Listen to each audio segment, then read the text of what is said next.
Hello, everybody, and welcome to the October 11th, 2018 edition of the Ephrom Josine Show. I am your host, Ephrom Josine.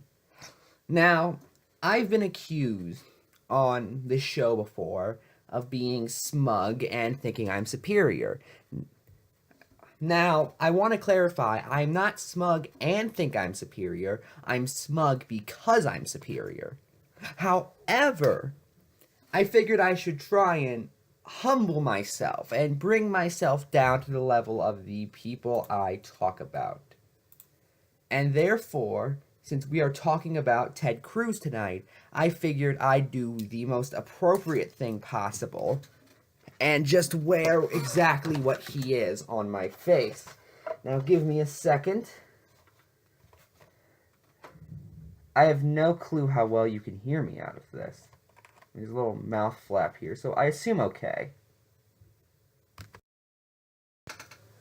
There we go. There is... I'm basically bringing myself down to the level of the politicians I mock. Aren't I humble now?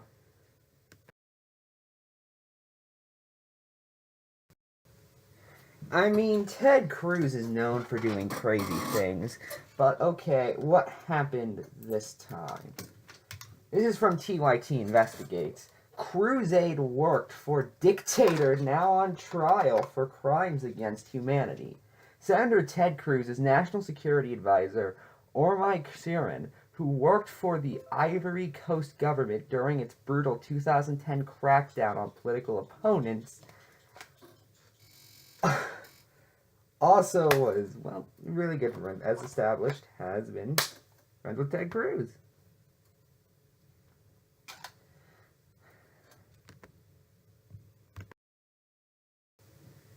These actually fit surprisingly well with my glasses on. Yeah. In case you're wondering, what happened was, as mentioned earlier, the Ted Cruz National Security Advisor, a fella by the name of Omar Karine, happened to be working for a dictator by the name of Laurent Gbagbo, who was in West Africa's Ivory Coast. Now, you may be wondering, why is that so significant? Well, it turns out said dictator is on trial right now for crimes against humanity. And that is the person Ted Cruz has as his national security advisor. My God, this is awful. That is like having Betsy DeVos as your Secretary of Education. Okay, bad example. That's like having Henry Kissinger do anything. Wait. Look, the moral is that's like having Ted Cruz as a sitting senator. That's how ridiculous it is.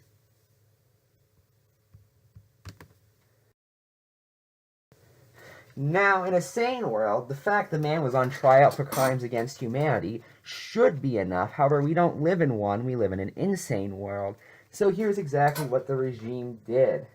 You see, according to prosecutors, Gbagbo oversaw a campaign of murder, rape, and, quote, other inhumane acts. The court granted 727 people victim status for the proceedings. And again, this is the man who Ted Cruz thought was a great national security advisor, and more than likely would have been his national security advisor or even defense secretary had he been elected president in 2016. Yeah, remember Ted Cruz's presidential bid?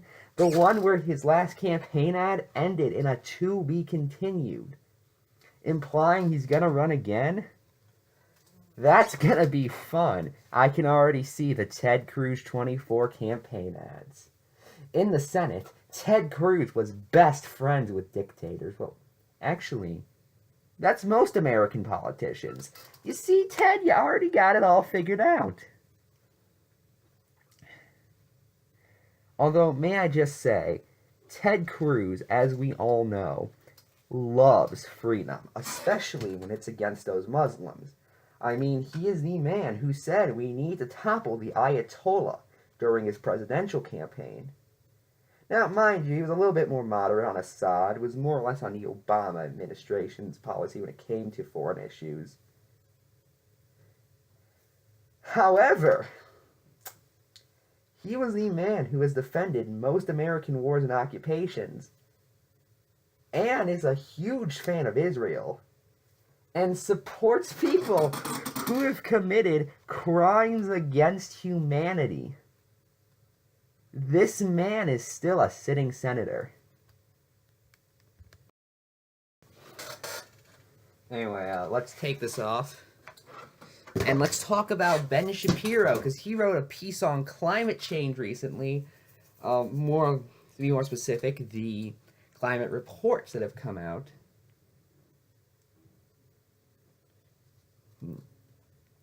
Here, let's read what he had to say. Here is what he had to say. And of course, by the way, the cover image is of Al Gore. Despite the fact he didn't even come up with the theory of climate change, he didn't even really popularize it. Like, that was more Ralph Nader even than Al Gore. He was just educating people.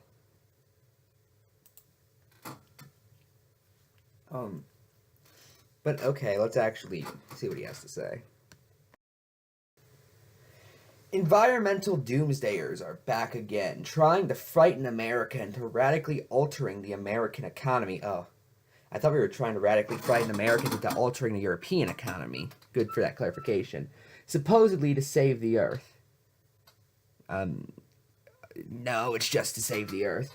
This week's Armageddon proclamation came contrary of the United Nations Intergovernmental Panel on Climate Change, which released a much ballyhooed report suggesting that a 2 degrees Celsius change in global temperature by 2040 would result in catastrophe.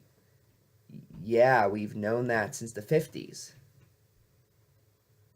The New York Times quickly amped up in panic, reporting the possibility of a, quote, world of worsening food shortages and wildfires and a mass die-off of coral reefs as soon as 2040, which... Food shortages, that's due to how farming works and how additional natural disasters cause that. Really, that's only an issue in third world nations, though, like India. Wildfires, we're seeing an increase in them in California. And mass coral reef die-off, that's just already happened. A period well within the lifetime of much of the global population, end quote.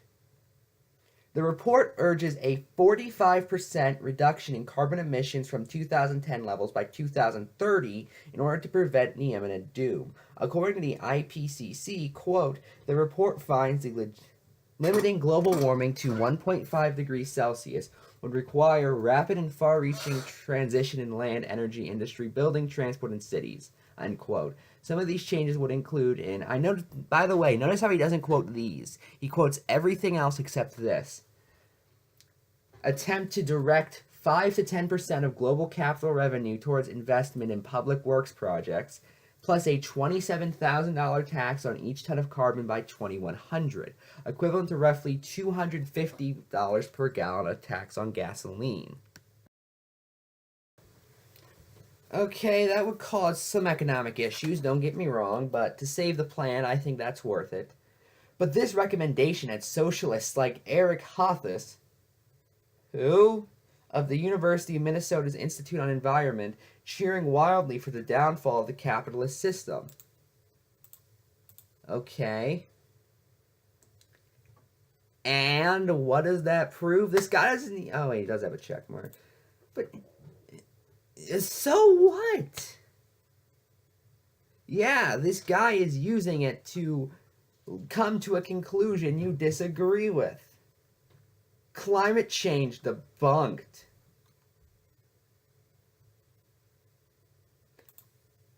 No.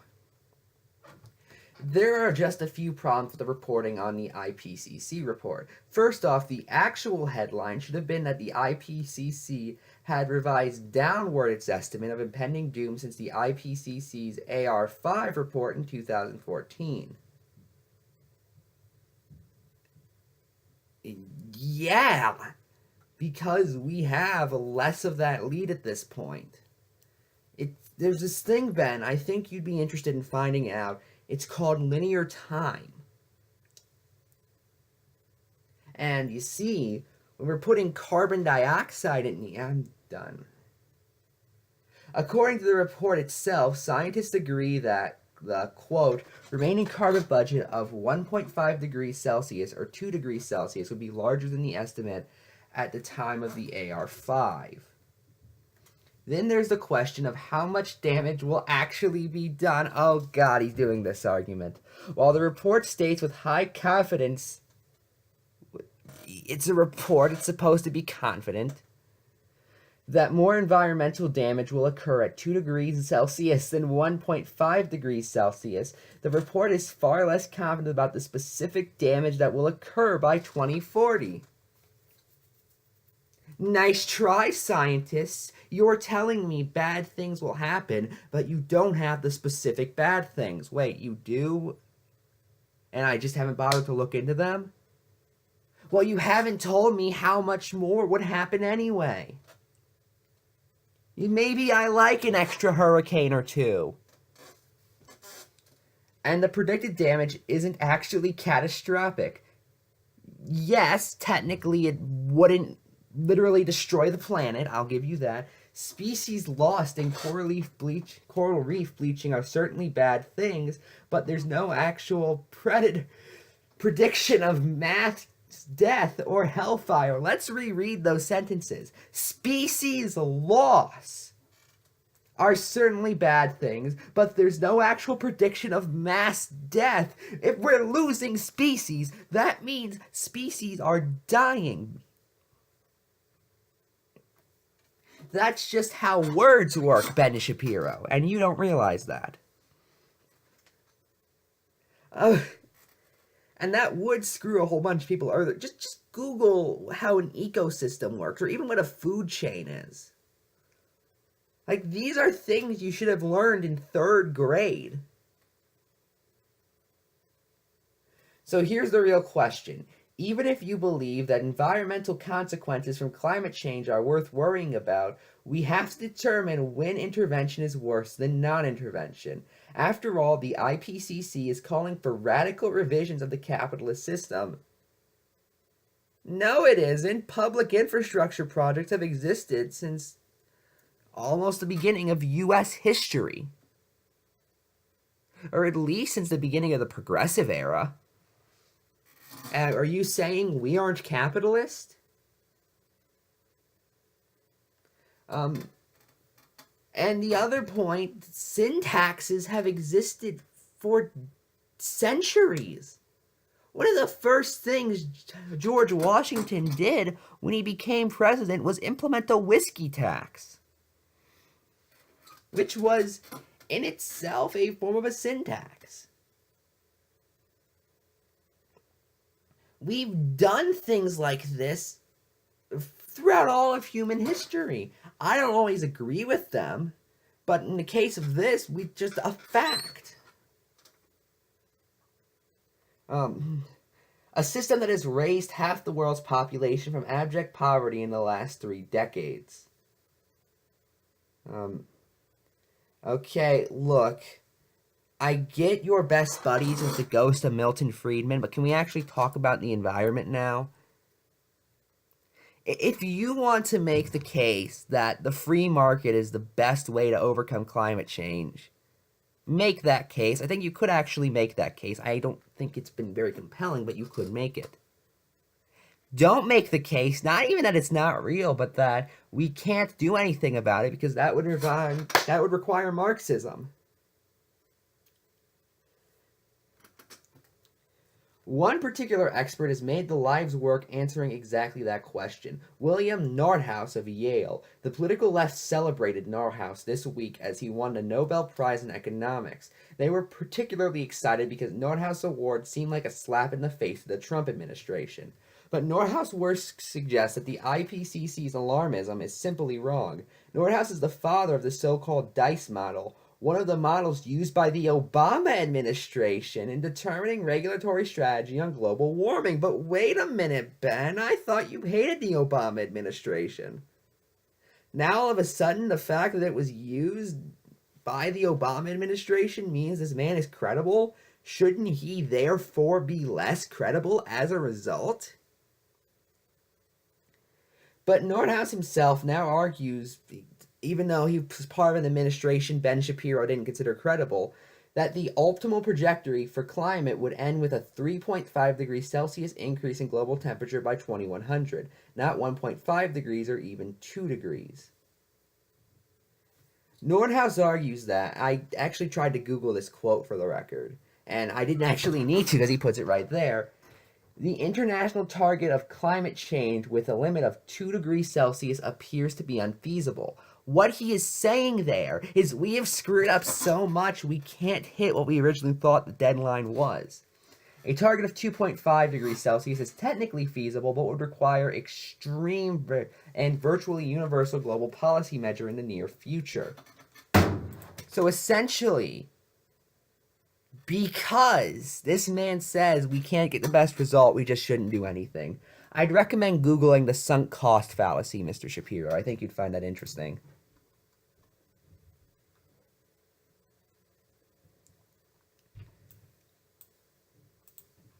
However, he has one argument left, and this is the banger. Why shouldn't we be quite as worried as the left would argue about global warming? Because people are good at adapting. Aren't you a conservative? Like, isn't the definition of conservatism keeping things the way they are? And now all of a sudden, well, we'll just adapt to it anyway. Doesn't sound very conservative to me, Ben. Sounds almost progressive.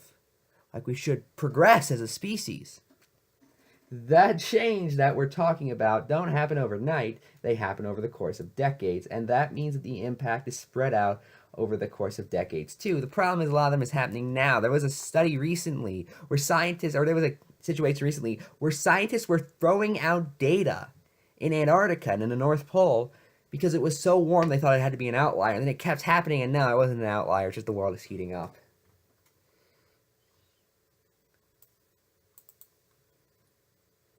Anyway, that's it. I'm Ephrom, and good night.